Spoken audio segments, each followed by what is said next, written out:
Hey there, welcome back. I hope you are well. I'm going to start off with thanks yet again this week, and I guess 50 is the number of the day because Practical Stoicism is now well into the top 50 of philosophy podcasts in the US, the UK, and Israel Apple Podcast stores. It's also charting fairly high in Canada and Australia. All of you have also helped to push the podcast over 50 total reviews here in the US, and the show is just 50 downloads away from 10,000 total unique downloads, which is all pretty damn cool considering this is episode 11.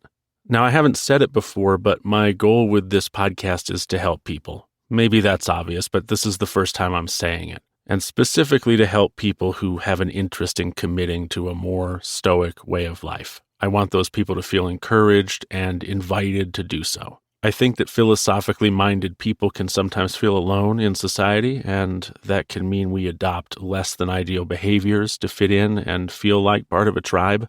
As an example, you might not like to drink, but all your friends do, and you like your friends, and you'd like to spend time with them on the weekends, so you drink with them because, well, if you didn't, you'd just be alone at home, and maybe that doesn't feel great. One of the greatest challenges of my late 20s and early 30s was finding people who thought about their future the way that I thought about mine.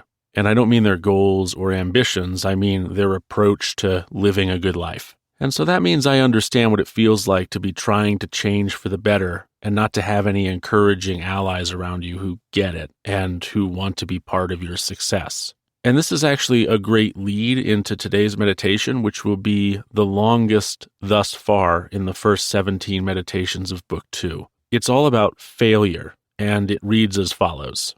In comparing sins the way that people do, Theophrastus says that the ones committed out of desire are worse than the ones committed out of anger, which is good philosophy. The angry man seems to turn his back on reason out of a kind of pain and inner convulsion, but the man motivated by desire, who is mastered by pleasure, seems somehow more self-indulgent, less manly in his sins.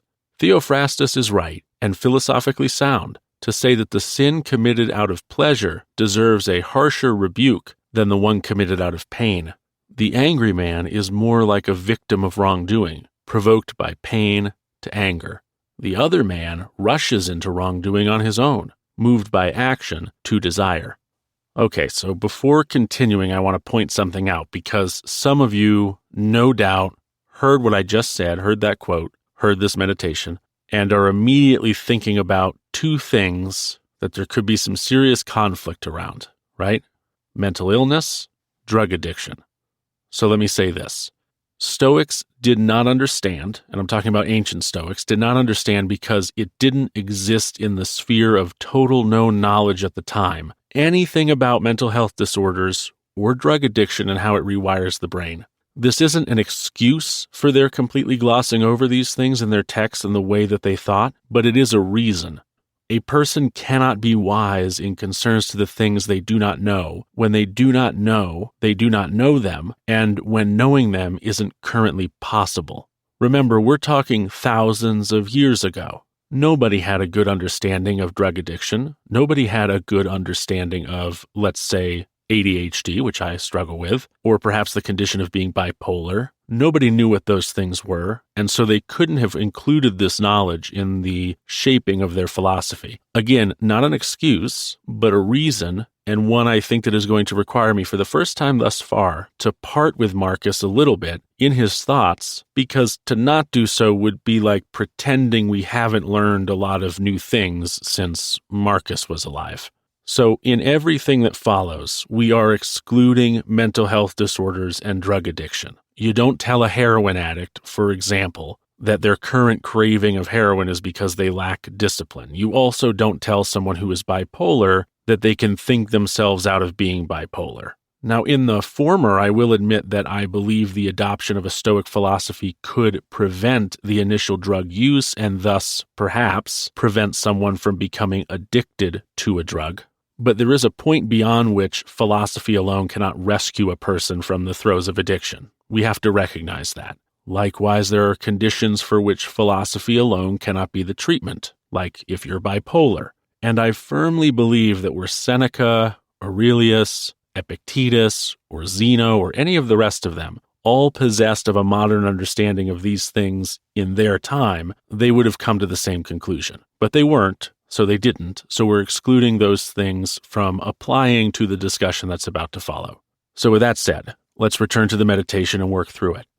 The angry man seems to turn his back on reason out of a kind of pain and inner convulsion, but the man motivated by desire, who is mastered by pleasure, seems somehow more self-indulgent, less manly in his sins. First, let's define what Marcus means when he says sins. He means all those behaviors that are inconsistent with or antithetical to, quote, living like a stoic. So it's not just anger, it would also be jealousy or greed or gluttony. It's all that a stoic would call, quote, unbecoming of a stoic. Here he focuses on anger, so he's talking about people who are moved to anger through inner pain, and people who are moved to anger because something is in the way of obtaining pleasure. As an example, imagine you're at work and you get a phone call from your local law enforcement agency and they inform you that your car has been stolen. You slam your fist on the desk, you violently sweep your arm across it and knock a coffee cup and a bunch of papers onto the floor while screaming your favorite expletive. Marcus and Theophrastus would both agree that this is poor behavior for a Stoic, but that it is more excusable, or at least less sinful in nature, than the following example.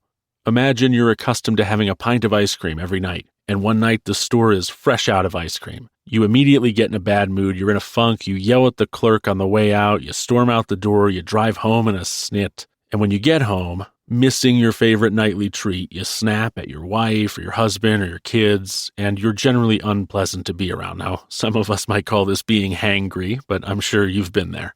There absolutely is a kind of childlike petulance associated with the latter scenario that isn't as associated with the former. Certainly throwing a fit is childish in any case, but throwing a fit in the moment and in reaction to bad news or, quote, internal pain isn't as childish as being upset you didn't get ice cream. And I think it is here, for the first time, that I will break with Marcus and say that I think that there actually is no difference. As human beings who have never had the good fortune of great philosophical training from the start, and specifically Stoic training from the start, both these sorts of behaviors are simply the expression of ingrained behavioral patterns and a lack of sincerity and discipline in how we choose to execute and consider all that we do. Where I will agree with Marcus in the case of this meditation is that once you begin your Stoic journey, once you've elected to don the mantle of prakopton, anger in reaction to pain is more understandable than anger in reaction to a roadblock to pleasure. Why? Because anger in reaction to pain happens as quickly as the striking of a match, and just as quickly it is possible to recover from that anger, that sin, as Marcus puts it.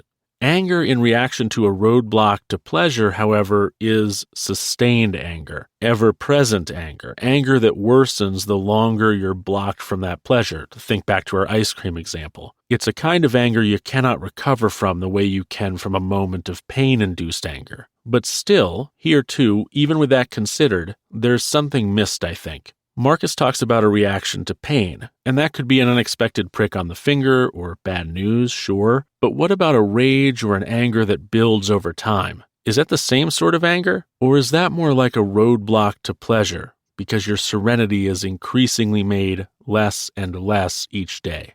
As an example, imagine you know a friend has lied to you, and you go on not confronting them for one reason or another, and for weeks and months your anger towards this person increases, until finally you explode and confront them in grand fashion. Is that forgivable anger? It's certainly not the swift sort of anger that Marcus alludes to in this meditation. The angry man is more like a victim of wrongdoing, provoked by pain to anger. The other man rushes into wrongdoing on his own, motivated by action to desire. I think the crux of this meditation, for me anyway, is that anger as a reaction to that which is external is more forgivable than anger as a result of our own addictions to pleasure. And I'll admit that I find that odd, since in the case of the prior, we are reacting to that which is outside of our control, and in the latter, we are refusing to control our thoughts and emotions. Responding emotionally to external stimuli, things we can't control, is something we've learned we should try not to do. We've also learned that we should try to control our internal responses, both emotional responses and physical responses, to either our thoughts or external stimuli.